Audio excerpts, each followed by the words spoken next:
Hello दोस्तों, नमस्कार। आज हम लोग देखेंगे ईवीएस। यह हमारा ईवीएस का लेक्चर नंबर चौथा है। ईवीएस, ठीक है। ये हमारी क्लास नंबर चौथी है और यह इम्पोर्टेंट सवाल इसके अंदर है। और ध्यान देना, जो एग्ज़ाम 5 जुलाई को होने वाला है, 5 जुलाई को और उन्हीं के 5 जुलाई के देखते हुए, एग्ज़ाम को देखते हुए ये सवाल को बनाया गया है और सभी के सभी महत्वपूर्ण सवाल हैं, ठीक है। और एक चीज़ और दोस्तों, यदि आप चैनल पे नए हैं तो प्लीज़ लाइक, सब्सक्राइब और शेयर करें। और इसके अंदर प्लेलिस्ट में आप जाकर के वीडियो को, पहले की मैथमेटिक्स वीडियो पढ़िए सीरीज की, उसको जरूर देखें और चैनल को सब्सक्राइब करें, ठीक है। देखिए, शुरू करते हैं। सवाल नंबर पहला सवाल है आपका कि प्राथमिक स्तर पर मानचित्रांकन सिखाने से शिक्षार्थियों में निम्नलिखित में से किस कौशल को बढ़ावा मिलता है। कहने का मतलब ये है कि हम प्राइमरी में हैं, प्राथमिक कक्षा में। कौन सी कक्षा है? प्राथमिक कक्षा है, यानी 1 to 5, यानी 1 से लेकर 5 की कक्षा है। उसमें उस बच्चों को आप मानचित्र सिखा रहे हैं। क्या सिखा रहे हैं? मानचित्र, कि कौन सा नक्शा कहाँ है, कहाँ चीज़ कहाँ है, ठीक है। तो आप कैसे सिखाएंगे? देखिए, सवाल को समझ गए आप? अब सुनिए, ऑप्शन क्या है कि साफ सुथरा रेखांकन करना? नहीं, बिल्कुल गलत।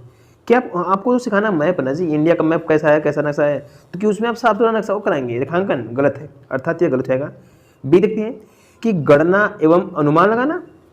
अच्छा, आप उन्हें गणना और अनुमान लगवाएंगे? नहीं, ये भी गलत रहेगा। माप के अनुसार चित्रांकन करना? गलत। चित्रण करना है? नहीं, ये भी आपका गलत रहेगा। क्या आप माप के अनुसार चित्रण करोगे? नहीं। उन्हें आप क्या कराओगे कि सापेक्ष स्थिति और दिशा बोध की जानकारी देंगे। क्या देंगे? उन्हें सापेक्ष स्थिति हो और उस चित्र के अनुसार दिशाओं का ज्ञान हो और उन ज्ञान की जानकारी हो। यह चीज़ आप बच्चों को सिखाएंगे, 1 से लेकर के 5 के बच्चों को। यदि आप मानचित्र यानी चित्र पढ़ा रहे हैं, तो जैसे आप किसी ग्राफ को बता रहे हैं, तब उसमें आप ये सब चीज़ों को बच्चों को सिखाएंगे, ठीक है। तो इसका जो सही जवाब होगा ऑप्शन नंबर डी हो जाएगा, इज द राइट आंसर। आगे बढ़ते हैं। देखिए, सवाल नंबर दूसरा देते हैं कि प्राथमिक कक्षाओं में पर्यावरण अध्ययन के लिए निम्नलिखित में सभी सामान्य उपागमों का अनुपालन किया जाना है और केवल इसे छोड़कर, किसे छोड़ करके? आइए देखते हैं क्या छोड़ने के लिए कहा है। देखिए, इसमें पूछा ऑप्शन नंबर ए कि आप क्या करोगे कि आप पहला दिया है कि मूर्त से अमूर्त की ओर, नंबर बी सरल से कठिन की ओर, नंबर सी अस्थानीय से वैश्विक की ओर, नंबर डी अमूर्त से मूर्त की ओर। इसमें कूट दिया है, कूट में कौन कौन सा सही है और कौन कौन सा गलत है। तो आइए इसको मिलाते हैं, क्या इसका सही जवाब होगा। कहने का मतलब है कि इसका केवल ए आंसर सही होगा? नहीं, गलत है। केवल बी इसका आंसर सही होगा? बी गलत। सरल से कठिन की ओर? नहीं, ये गलत रहेगा, अर्थात ये आपका गलत हो गया, ठीक है। ये आपका ऑप्शन नंबर 1 गलत हो गया कूट में। बी क्या पूछा है कि केवल डी, यानी अमूर्त से मूर्त की तरफ। वेरी गुड, ये सही है, केवल डी सही है। अर्थात इसका ऑप्शन नंबर बी हो जाएगा कि केवल इसमें डी सही है कि किसी बच्चे को सबसे पहले आप अमूर्त चीज़ दिखाओ, उसके बाद मूर्त दिखाओ, ठीक है। देखो सी, देख इसको सी को देख लेते हैं। सी इसमें कह रहा है कि ए और बी दोनों सही है। क्या आप ए में क्या मूर्त से अमूर्त की तरफ जाओगे? नहीं, पहले बच्चे को आप, क्या आप पहले बच्चे को सवाल देंगे तब उसका एग्जाम्पल देंगे? नहीं, गलत रहेगा, ये गलत है। बी कह रहा है कि सरल से कठिन क्यों? नहीं, ये भी नहीं होगा, अर्थात ये भी कट जाएगा। आगे देखते हैं, डी को भी चेक कर लेते हैं कि केवल बी और सी से होगा? नहीं, जब बी हमारा गलत हो गया है तो आराम से यहाँ भी गलत हो जाएगा, सी को पढ़ने की जरूरत ही नहीं है। इसका जो सही जवाब है ऑप्शन नंबर बी से हो जाएगा, केवल डी सही आंसर, ठीक है, डी। ये भी फिर समझते हैं डी क्या है। कह रहा है कि सबसे पहले आप बच्चों को बड़ा चीज़ दिखाओ, तब उसके बाद छोटा दिखाओ। इस तरह से बच्चा सीखेगा, बड़े से छोटे की तरफ, ठीक है। ये ना कि तो पहले छोटे दिखा दो फिर उसके बाद बड़ा दिखाओ, ये सही नहीं है। पहले बड़ा दिखाओ, इसके बाद छोटा दिखाओ, ठीक है, ये सही है। आगे बढ़ते हैं। सवाल नंबर आपका अगला, यदि हम पक्षियों का अवलोकन करते हैं तो हम यह पाते हैं कि अधिकांश पक्षी अपनी गर्दन अत्यधिक हिलाते हैं। इसका कारण यह हो सकता है कि, क्या हो सकता है कारण? समझो चीज़ को। कहने का मतलब यह है कि कुछ पक्षियाँ ऐसे हैं जो अपनी गर्दन को हमेशा अत्यधिक मात्रा में क्या करते हैं? हिलाते हैं। तो वो क्यों हिलाते हैं, क्या कारण है? समझते हैं कारण को। देखिए, ऑप्शन नंबर ए कि अधिकांश पक्षियों के नेत्र स्थिर होते हैं और वे घूम नहीं सकते हैं। हाँ, बिल्कुल सही। कहने का मतलब यह है कि जो पक्षियाँ होती हैं, पक्षियों का नेत्र स्थिर रहता है, वह घूम नहीं सकता है। इसकी वजह से जो पक्षी होते हैं अपनी गर्दन को घुमाते रहते हैं। ऑप्शन नंबर ए बिल्कुल सही जवाब है। बी देखते हैं, इसको भी चेक कर लेते हैं कि उनके कान ढके होते हैं और वे उड़ सकते हैं। अरे तो सबको पता है कि उनके कान ढके होते हैं, उड़ सकते हैं, लेकिन पूछा है गर्दन की बात, तो ये आपका ऑप्शन नंबर बी गलत हो जाएगा। आगे देखते हैं, दो और ऑप्शन छुपा हुआ है। देखिए ऑप्शन नंबर सी कह रहा है कि पक्षियों के नेत्र होते हैं, पक्षियों के दो नेत्र होते हैं, पक्षियों के दो नेत्र होते हैं, ठीक है होते हैं, लेकिन ये नहीं पूछा है, पूछा गर्दन के बारे में, गलत हो जाएगा। इनके नेत्र दो भिन्न भिन्न वस्तुओं को एक ही समय पर फोकस कर सकते हैं, नहीं, वह दोनों नेत्र होते हैं, यह दो वस्तुओं को एक साथ देख सकते हैं और ये कई समय भी देख सकते हैं, ठीक है, ये भी आपका गलत रहेगा। इसका सही जवाब ऑप्शन नंबर ए, जो आपका सही जवाब था ऑप्शन नंबर ए, कि उनकी आंखें स्थिर होती हैं और वो घूम नहीं सकती, इसके वजह से पक्षियों का गर्दन आगे पीछे घूमता रहता है। और इसमें नेत्र की बात करें तो नेत्र उसको कोई, ठीक है, उसमें बात कर रहा है गर्दन की, नेत्र की बात नहीं कर रहा है, ये आपका गलत रहेगा, ठीक है। आगे बढ़ते हैं, देखिए अगला सवाल आपका है, रानी आम पसंद करती है और वह इन्हें जाड़े के लिए संरक्षित करना चाहती है, निम्नलिखित में से कौन सा तरीका संरक्षण के लिए सर्वाधिक उपयुक्त होगा। कहने का मतलब ये है कि एक छोटी बच्ची रानी नाम का, रानी उसका नाम है, वह उसे आम बहुत पसंद है, वह आम को ठंडी में खाना चाहती है जाड़े के समय में, तो उसके लिए वो क्या करेगी, ठीक है।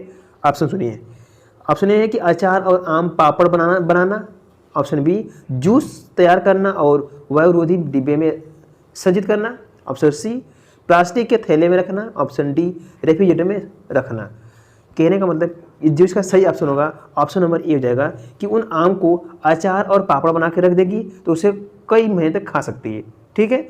जूस बना के ये आपका खराब हो जाएगा, प्लास्टिक में आपका खराब हो जाएगा, रेफ्रिजरेटर में आपका खराब हो जाएगा। सही जवाब होगा इसका ऑप्शन नंबर ए, उसे आम का अचार और पापड़ बना के उसे रख सकती है। आगे बढ़ते हैं, देखिए सवाल नंबर अगला, केरल के निकटवर्ती राज्य कौन कौन से हैं, तो तमिलनाडु और आंध्र प्रदेश। आगे देखते हैं, बी कर्नाटक और महाराष्ट्र, सी आंध्र प्रदेश और कर्नाटक, नंबर डी कर्नाटक और तमिलनाडु। पूछा किसका है, केरल का, तो केरल का निकटवर्ती तो ये कर्नाटक और तमिलनाडु होगा, ऑप्शन नंबर डी, क्योंकि इसमें लगा हुआ है ट्रिक, इसकी वजह से आप सभी लोग का आंसर सही है, ऑप्शन नंबर डी, ठीक है। ये नहीं होगा, ये भी नहीं और ये भी नहीं, इसका सही जवाब ऑप्शन नंबर डी होगा। कर्नाटक और तमिलनाडु ये जो होते हैं यह केरल के साथ लगे हैं। आगे देखते हैं, देखिए निम्नलिखित में से हमारे देश के लिए किस राज्य की अधिकतर लोग नारियल के तेल में पकी हुई समुद्री मछली खाना पसंद करते हैं, किस राज्य के लोग हैं। जो समुद्र के किनारे तो रहते हैं लेकिन समुद्र के अंदर की मछली होती है उनको नारियल के तेल में बना के खाते हैं, कहाँ के लोग खाते हैं उसको देखते हैं, ठीक है ना। देखिए ध्यान दीजिएगा आप, ऑप्शन सुनिए, क्या मिजोरम के लोग खाते हैं, ऑप्शन नंबर बी गोवा के लोग खाते हैं, option number C Jammu Kashmir के लोग खाते हैं, ऑप्शन नंबर डी बिहार के लोग खाते हैं। ध्यान देना, मिजोरम गलत, मिजोरम नहीं होगा क्योंकि यहाँ के लोग नारियल के तेल में मछली नहीं खाते हैं। ऑप्शन नंबर बी हाँ गोवा के लोग ऐसे हैं जो नारियल के तेल में समुद्र की मछली को बना के खाते हैं। जम्मू कश्मीर में ये भी नहीं होगा और बिहार में भी नहीं होगा। सही जवाब होगा इसका ऑप्शन नंबर बी गोवा। आगे बढ़ते हैं, देखिए कोई किसान उर्वरक और कीटनाशकों का अधिक उपयोग करके अपने खेतों में बार बार धान की फसल उगा रहा है, ऐसा करने से उसके खेतों की मृदा क्या हो जाएगी, बताओ। ऑप्शन सुनिए इसका, केवल धान की फसलों के लिए ही उपयोगी रहेगी, अच्छा। बी देखते हैं, जुताई के लिए उपयोग बन जाएगी, सी बंजर हो जाएगी, नंबर डी अन्य फसलों के भी लिए उपजाऊ बन जाएगी। अच्छा जी, इसका जो सही जवाब होगा वो आपका ऑप्शन नंबर सी, वो जो भूमि हो जाएगी वो बंजर बन जाएगी। क्या बन जाएगी, बंजर। ध्यान देना, केवल सब जहाँ दिख जाए तो आपका नकारात्मक होता है, ये कभी आंसर सही नहीं होगा, काट देंगे। जुताई के लिए उपयुक्त गलत, कहने का मतलब कि आप बार बार कीटनाशक दवाओं का प्रयोग कर रहे हैं तो जो खेती बनेगी तो वो उपयोग मतलब कि जुताई के लिए उपयुक्त बन जाएगी, गलत। ये भी आपको समझ नहीं होगा, वह खेती अक्सर बंजर बन जाएगी। क्या बनेगी, बंजर बन जाएगी। और ये फसलों के लिए उपजाऊ नहीं, इसमें कोई फसल नहीं होगी, वो खेती खराब हो जाएगी और वह जमीन बंजर बन जाएगी। ऑप्शन नंबर सी सही है। आगे बढ़ते हैं, देखिए रेगिस्तानी ओक के बारे में निम्नलिखित में से कौन सा कथनों का अध्ययन ज्ञात कीजिए, सही कौन सा है। ऑप्शन नंबर ए सुनिए, ऑप्शन नंबर ए कह रहा है कि रेगिस्तानी ओक एक वृक्ष है जिसकी ऊंचाई हमारी कक्षा के कमरे के लगभग बराबर अर्थात लगभग 4 फीट 4 मीटर होती है। अच्छा जी, आगे देखते हैं, दूसरे में क्या है कि एक वृक्ष की जड़ें नीचे वृक्ष की ऊंचाई की लगभग 30 गुनी गहरी तक जमीन में भीतर जाती है और जब तक कि पानी तक न पहुंच जाए। सही है। कहने का मतलब यह है कि ये भी सही है, उसकी जो लगभग अर्थात बराबर होती है 4 कम के बराबर होती है, और ये कह रहा है कि 30 गुनी हो और नीचे गई हो धरती के नीचे जहाँ तक उसे पानी मिल जाए। ये भी सही है। आगे देखते हैं, इस वृक्ष के तने में पानी एकत्रित होता है। हाँ, ये भी बात सही है। इस वृक्ष के तने में पानी भी एकत्रित होता है और यह अबू धाबी में पाया जाता है। नहीं, यह जो पेड़ होता है अबू धाबी में नहीं पाया जाता है, यह पाया जाता है ऑस्ट्रेलिया में। कहाँ पे? ऑस्ट्रेलिया में। अर्थात डी वाला आपका गलत हो जाएगा। इसका सही जवाब होगा ए, बी और सी, ऑप्शन नंबर डी। ठीक है, ये आपका गलत हो जाएगा, ये भी गलत है और ये भी गलत। सही जवाब डी, ए, बी और सी सही था। आगे बढ़ते हैं, देखिए सवाल नंबर अगला, नीचे दिए गए सभी जानवरों में निम्नलिखित में से कौन से विशेषता पाई जाती है? छिपकली, गौरैया, कछुआ और सांप, ये कैसे होते हैं? ठीक है, हमें इनको देखना है। तो वे अंडे देते हैं, वे जहरीले होते हैं? नहीं, वे सब अंडे देते हैं। बिल्कुल सही, ऑप्शन नंबर ए हो जाएगा सही। वे सब क्या करते हैं? अंडे देते हैं। छिपकली भी अंडे देती है, सांप भी देता है, गौरैया भी देती है और कछुआ भी देता है। ये सभी अंडे देते हैं और ये जहरीले नहीं होते हैं। सिर्फ जहरीला एक होता है, वो कौन है? देखिए, छिपकली भी होती है जहरीला और आपका सांप भी होता है जहरीला। अब क्या गौरैया नहीं होती है ना कछुआ होता है, अर्थात ये आपका बी गलत हो जाएगा। आगे बढ़ते हैं, 2 और ऑप्शन इसको देखते हैं। देखिए, इसका ऑप्शन दूसरा है कि वे भूमि एवं जल दोनों में रह सकते हैं। नहीं, क्या आप बताओ कि जो गौरैया है वो भूमि और जल दोनों में रह लेगी? नहीं रह पाएगी, ये गलत हो जाएगा। उनके शरीर पर सर्ग के ढके होते हैं? और नहीं होते हैं। कुछ के नहीं होते, कुछ के होते हैं, अर्थात ये भी आपको गलत हो जाएगा। और सही जवाब इसका ऑप्शन नंबर ए हो जाएगा। छिपकली, सांप, गौरैया, कछुआ, ये सभी अंडे देते हैं। आगे बढ़ते हैं, देखिए आपका सवाल नंबर अगला है,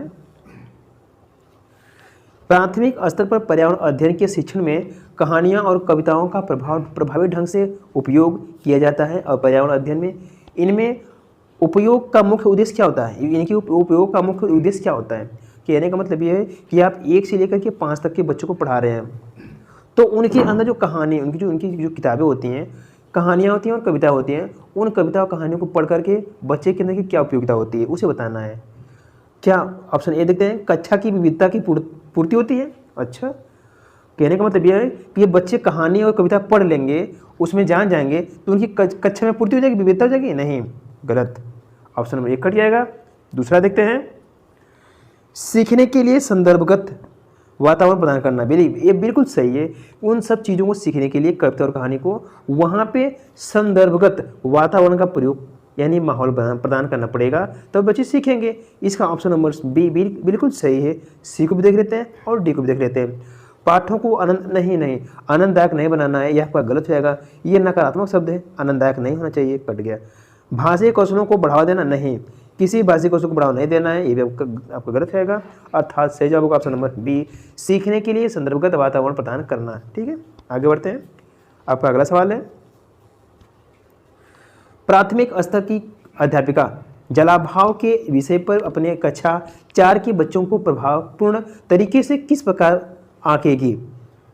कहने का मतलब यह है कि एक से लेकर 5वीं तक की अध्यापिका है जो बच्चों को पढ़ाती है, वो 1 से लेकर 5 तक के बच्चों को पढ़ाती है। यह अध्यापिका ये बच्चों को जल भाव पढ़ा रही है। तो इन जल भाव को, यह सब कक्षा 4 के बच्चे हैं, कक्षा 4 के बच्चे हैं, इनको जल भाव पढ़ा रही है। तो जल भाव पढ़ाने का तरीका क्या होना चाहिए? ठीक है, देखिए ऑप्शन सुनिए। ऑप्शन ए कह रहा है, ऑप्शन ए कि बच्चों को जल संरक्षण पर नारे लिखने के लिए कहकर, अच्छा, उनसे आप नारे लिखवाएंगे। आगे देखते हैं, और इसमें क्या कह रहा है कि उपयुक्त विषय पर एक लिखित परीक्षा का आयोजन करेंगे। नहीं, लिखित परीक्षा का आयोजन नहीं करेंगे, आपका ये भी गलत हो गया। और किसी बच्चे को आप नारे नहीं लिखवाएंगे, ये भी गलत हो गया। सही जवाब क्या है? यह पता करके कि उन्होंने अपने दैनिक जीवन में जल की बचत कैसे प्रारंभ की। बिल्कुल सही। इसका सही जवाब होगा ऑप्शन नंबर सी, बच्चों को यह कहेंगे कि आपने अपने जीवन में 4 साल कक्षा 4 में पढ़ते हो, अब तक आपने कितने पानी को, जल को बचाया है। ठीक है, ये चीज़ उनके जीवन के अंतर्गत आंके गए। तो इसका सही जवाब होगा ऑप्शन नंबर सी। डी देखते हैं, इसको भी देख लेते हैं। जल संरक्षण में पोस्टर बनाने की गतिविधि का आयोजन करेंगे। नहीं, ये आपका गलत हो जाएगा। सही जवाब होगा ऑप्शन नंबर सी, यह पता करके कि उन्होंने अपने दैनिक जीवन में जल की बचत कैसे प्रारंभ की, यानी शुरुआत कैसे की। आगे बढ़ते हैं, देखिए सवाल नंबर आपका अगला, इस पौधे में पत्तियां हैं जिन्हें सब्जी की तरह प्रयोग में लाया जाता है और इनके बीजों के तेल प्राप्त किया जाता है। यह कौन सा पौधा है? क्या वह पालक है? ऑप्शन नंबर ए नारियल है और बंद गोभी, ऑप्शन नंबर डी सरसों है। पालक नहीं होगा, ऑप्शन करिएगा ए। नारियल भी नहीं होगा और बंद गोभी भी नहीं होगी। इसका सही जवाब होगा सरसों, ऑप्शन नंबर डी आपका करेक्ट आंसर है, ऑप्शन नंबर डी। सरसों एक ऐसा पेड़ है, पौधा है कि इसकी पत्तियों को आप साग बना लेंगे और इनकी फली से आप तेल परवा लेंगे, मतलब तेल बन जाता है ना। देखिए आगे बढ़ते हैं, अगला सवाल आपका है और यह आपका इस वीडियो का लास्ट सवाल है और इसको देखते हैं। निम्नलिखित में से कौन सा मच्छरों से होने वाले या फैलने वाले रोगों का समुच्चय है? क्या मच्छरों से क्या क्या फैलता है? चिकनगुनिया, मलेरिया, मियादी बुखार। आगे देखते हैं, हैजा, dengue, malaria. Number C chikungunya, dengue और मलेरिया। नंबर डी चिकनगुनिया, हैजा, मियादी बुखार। तो कह रहा है दोस्तों मच्छरों से कौन कौन सा रोग फैलता है? चिकनगुनिया तो होता है, मलेरिया भी होती है, लेकिन मियादी बुखार नहीं होता है। ऑप्शन नंबर एक गलत हो जाएगा। बी देखते हैं, हैजा नहीं होगा, ये कट जाएगा। चिकनगुनिया होगा, डेंगू होगा, मलेरिया, वेरी गुड, मलेरिया भी होगा, अर्थात ऑप्शन नंबर सी सही है, चिकनगुनिया, डेंगू और मलेरिया। डी को भी देख लेते हैं, चिकनगुनिया होता है लेकिन हैजा नहीं होता है, आपका ये भी सवाल गलत हो गया। इसका सही जवाब होगा option number C, chikungunya, dengue और मलेरिया। यह मच्छरों से होने वाले रोग हैं। ठीक है दोस्तों, आज के लिए इतना ही। और यह वीडियो कैसी रही आपको अपना कमेंट जरूर देना है। और आपको मैराथन क्लास देखनी है तो इसके प्लेलिस्ट में जाएं, उसमें सीटेड मैराथन की क्लास पढ़ी है EVS की, उसे आप जरूर देखें और चैनल को लाइक, सब्सक्राइब और शेयर करें। धन्यवाद।